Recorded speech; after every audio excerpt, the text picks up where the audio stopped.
अस्सलाम वालेकुम दोस्तों, मैं हूं आपका होस्ट और दोस्त फरहान रशीद और आप इस समय देख रहे हैं हमारा यूट्यूब चैनल फरहान रशीद 91। दोस्तों, एक बहुत बड़ी अपडेट है।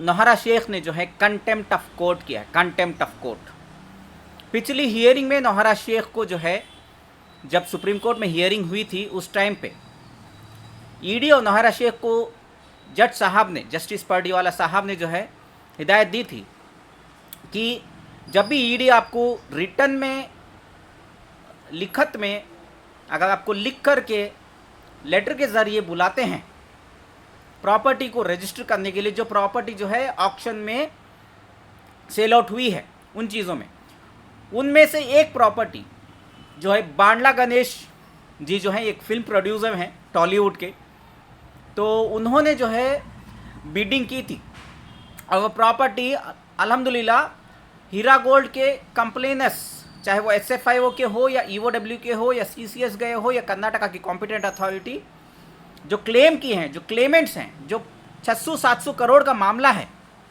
उस केस में ये 93 करोड़ जो सुप्रीम कोर्ट में बताया गया था कि ईडी जो है सक्सेसफुल हुई है 93 crore worth property sold out करने में ऑक्शन के ज़रिए, जो MSTC वेबसाइट के ज़रिए सोल्ड आउट किया गया था। तो स्ट्रिक्टली जज साहब ने नौहरा शेख के वकील को बताया था कि आप इंस्ट्रक्शंस लीजिए और आपके क्लाइंट नौहरा शेख को जब भी ईडी बुलाती है तो रजिस्ट्रेशन करने के लिए उनको जाना है। अगर वो नहीं जाती है तो कंटेम्प्ट ऑफ कोर्ट माना जाएगा। तो यहाँ पे क्या होता है कि जब ईडी ने नौहरा शेख को अपनी ऑफिस में बुलाया इसी सिलसिले में, तो नौहरा शेख ने अभी जो है नया नौटंकी जो है चालू किया है। वो नौटंकी है कि उसका कहना ये है कि ये 70-75 करोड़ की प्रॉपर्टी है और ये 19 करोड़ में बिक रही है, मैं साइन नहीं करूँगी, मैं रजिस्टर नहीं करूँगी, मैं सुप्रीम कोर्ट में जा कर के इस पर ऑब्जेक्शन डालूंगी बोल के उसने साफ साफ मना कर दिया। अब बात ये आती है, जो फिल्म प्रोड्यूसर बांडला गणेश जी जो हैं फिल्म नगर में जो प्रॉपर्टी है, उन्होंने जो है बाकायदा कानून के दायरे में रहते हुए अपना EMD पैसा भर के ऑक्शन में उन्होंने पार्टिसिपेट करके प्रॉपर्टी को जो वैल्यूएशन ईडी ने निकाली है वो जो है प्रॉपर्टी की वैल्यू हमें भी पता है। नौहरा शेख तो जो है 50 करोड़ की प्रॉपर्टी 700 करोड़ की बता देती है और टोली चौकी की ज़मीन जो इसके नाम पे है ही नहीं है वो उसको जो है सीधा सीधा जो है 750 करोड़ की बताती है। जो दोनों बिल्डिंग मिला के 100 करोड़ की प्रॉपर्टी है कॉर्पोरेट ऑफिस, उसको ये 600-700 करोड़ की बताती है। आपने सुना होगा कपिल सिब्बल ने कहा कि वी आर गिविंग जो है this corporate office milord 600 crore बोल के ऐसे दे दिए, लेकिन वो 600 करोड़ की है कहाँ? ये कुछ भी बोलती रहे और मनमानी करती रहे और लोग जो है उनको नहीं मालूम है। और हैदराबाद की प्रॉपर्टी की वैल्यू के बारे में क्या मुझे नहीं मालूम, क्या आवाम को नहीं मालूम कितनी की होती है?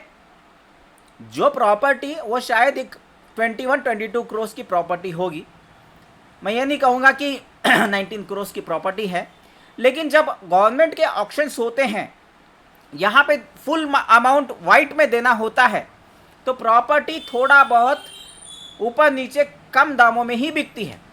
आप लोगों को याद होगा मेरे भाइयों बुजुर्गों दोस्तों, ये क्लियर कंटेम्प्ट ऑफ कोर्ट है नौहरा शेख की जानिब से।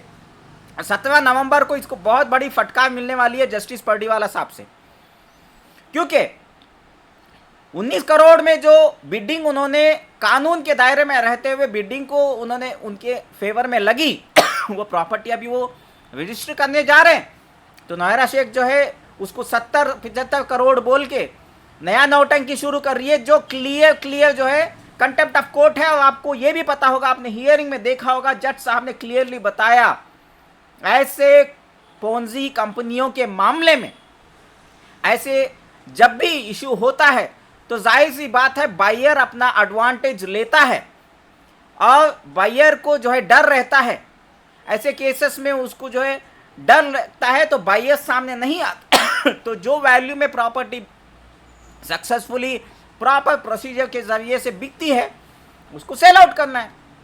और ईडी ने साफ साफ जो है प्रॉपर प्रोसीजर फॉलो करते हुए सुप्रीम कोर्ट के गाइडलाइंस के हिसाब से ही उन्होंने एमएसटीसी वेबसाइट में जो है ऑक्शन लगाए।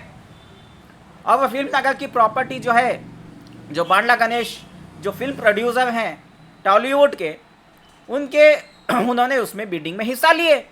उसका दूसरा भी मसला है, वो रेंट में रहते थे। ये कहानी बहुत बड़ी कहानी है, वो कहानी हम इंशाल्लाह किसी और दिन बताएंगे। लेकिन वो मोटा मोटा आप लोगों को ये बताना है कि नौहरा शेख जो है फिर से जो है कंटेम्प्ट ऑफ कोर्ट कर रही है, और ये बार बार कर रही है। पिछली बार जो है मुंबई की प्रॉपर्टी जो है, 4 प्रॉपर्टी मुंबई की, उसने बिना इजाज़त के ईडी वाली अटैच वाली प्रॉपर्टी मुंबई की बेच दी।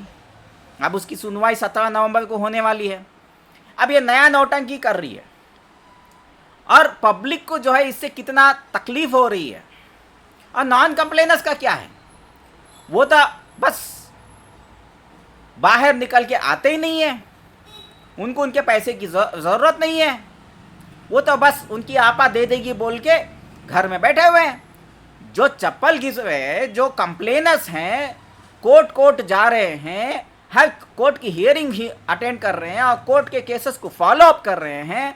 जहाँ जहाँ ये फ्रॉड करती है, या कोई भी जो है घोटाला करती है, उसको ईडी को बताती है, सुप्रीम कोर्ट तक जो है ईडी के ज़रिए मैसेज को पहुँचाती है, क्योंकि उनका हक हलाल का पैसा है। जो नॉन कंप्लेनर्स को पैसा नहीं चाहिए तो हमें क्या परेशानी है, जाने दो उन लोगों को। लेकिन जो कंप्लेंट किए, जो क्लेमेंट्स हैं, जो SFIO गए, जो EOW गए, जो हैदराबाद के CCS गए, जो कर्नाटका की कॉम्पिटेंट अथॉरिटी गए, उन लोगों को तो नौहरा शेख के ऊपर बिल्कुल भी भरोसा नहीं है, इसलिए वो वहाँ गए थे। और कोर्ट जो है कानून के दायरे में रहते हुए काम कर रहा है। ईडी भी जो है सुप्रीम कोर्ट जो कह रही है उसको अमल कर रही है। तो अब ये नया नौटंकी करके ये अपने ऊपर जो है मुसीबत जो है पाल रही है, पाल ले दो उसको। लेकिन अब देखना यह है कि 17 नवंबर 2025 को क्या नौहरा शेख लंबे समय के लिए अंदर जाएगी, या ये कोई नया नाटक लेकर के फिर से तारीख पे तारीख जो है लेकर आएगी। क्या ये कामयाब होगी, ये देखना बहुत ज़रूरी है। तो मेरे भाइयों, बुजुर्गों और दोस्तों, ये मामूली बात नहीं है, खुश होने वाली बात नहीं है। ये औरत जो है बहुत खतरनाक खेल खेलती है, सबको पता है। जो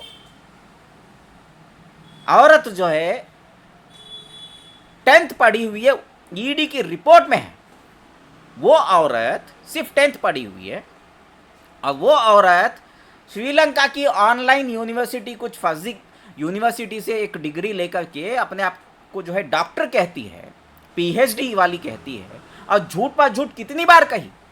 नॉन कंप्लेनर्स को तो झूठ जो बोली उसने, उसकी हद ही नहीं है। जनवरी में देतूँ बोली, थोड़ा थोड़ा करके देतूँ बोली, फरवरी में देतूँ बोली, मार्च में देतूँ बोली, फरवरी में देतूँ बोली, सितंबर में देतूँ बोली, नवंबर में देतूँ बोली, अक्टूबर, दिसंबर, जनवरी, फरवरी, मार्च, अप्रैल, मई, जून, जुलाई, अगस्त, सितंबर, अक्टूबर, नवंबर, दिसंबर, सिर्फ दिसंबर। फिर कौन सा दिसंबर, कौन सा जनवरी, ये नहीं मालूम हम लोगों को। हर बार यही चूना लगाती आ रही है। तो मेरे भाइयों, बुजुर्गों, दोस्तों, देखते हैं अभी क्या होता है। इंशाअल्लाह हमारे हक में ही काम होगा। फिलहाल ये फिल्म नगर की प्रॉपर्टी जो है रजिस्ट्रेशन के लिए पूरा पैसा जो है ईडी के पास बांडला गणेश जी ने जमा कर दिया है। अब नौहरा शेख को रजिस्ट्रेशन करना था, अगर कर देती तो ईडी जो है 17 नवंबर 2025 को सुप्रीम कोर्ट में पैसा देने के लिए इजाज़त ले लेती आवाम को। लेकिन इसने फिर नया नाटक किया। तो अब देखना है कि ये क्या करती है। 17 नवंबर 2025 को वैसे मुझे मालूम है कि इसको फटकार मिलने वाली है, क्योंकि क्लियर कंटेम्प्ट ऑफ कोर्ट है। खैर, जो भी है, आप लोग कमेंट बॉक्स में मुझे बताइए कि अभी जो है इस औरत का क्या किया जाए। आप लोग क्या चाहते हैं, हम लोग आगे क्या कदम उठाना है, आपके कमेंट्स का इंतज़ार रहेगा। फिलहाल मैं आपसे इजाज़त मांगता हूँ। इस वीडियो को पसंद आया तो लाइक ज़रूर करिएगा और शेयर करना मत भूलिए। और हमारे चैनल फरहान रशीद 91 को सब्सक्राइब नहीं किया तो सब्सक्राइब ज़रूर करें, और बेल आइकन की घंटी को दबाना मत भूलिएगा। आपका फरहान रशीद, शुक्रिया, अल्लाह हाफिज़।